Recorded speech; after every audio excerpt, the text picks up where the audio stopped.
wabarakatuh. Di sini saya akan mempresentasikan analisis studi kasus di DID presentation. Nama saya Nur Aiza Tunisa, NIM 202304104990 dari kelas manajemen L. Di sini ada beberapa faktor kegagalan JDID dalam persaingan. Berikut adalah faktor-faktor utama yang menyebabkan kegagalan JDID. Yang pertama, ada persaingan sengit. Pasar e-commerce Indonesia sangat kompetitif dengan adanya pemain besar seperti Tokopedia, Shopee, dan Lazada. Persaingan sengit ini bisa membuat JDID kesulitan dalam menarik pelanggan baru dan mempertahankan pelanggan yang sudah ada. Lalu yang kedua ada pelayanan pelanggan yang kurang memuaskan.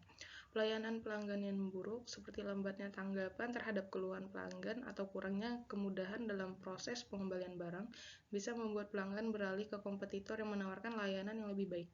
Yang ketiga ada strategi pemasaran yang tidak efektif. Kurangnya efektivitas dalam strategi pemasaran bisa membuat JDID sulit untuk menjangkau dan menarik perhatian konsumen potensial, terutama di tengah persaingan yang ketat. Yang keempat ada pengelolaan stok dan logistik. Masalah dalam manajemen stok barang dan proses logistik bisa mengakibatkan keterlambatan pengiriman, kesalahan pengiriman, atau bahkan kehabisan stok barang tertentu. Hal ini dapat merugikan citra perusahaan di mata konsumen. Yang kelima, ada kualitas produk yang kurang memuaskan. Jika produk yang dijual oleh JDID memiliki kualitas yang rendah atau tidak memenuhi harapan pelanggan, maka hal ini bisa menyebabkan kekecewaan pelanggan dan membuat mereka mencari alternatif dan kompetitor.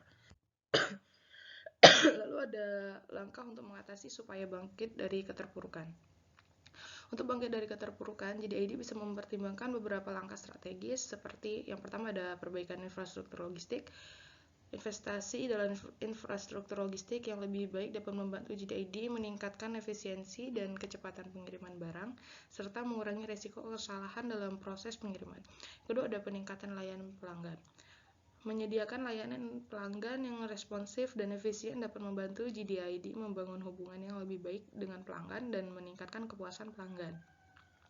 Ketiga, ada peningkatan kualitas produk.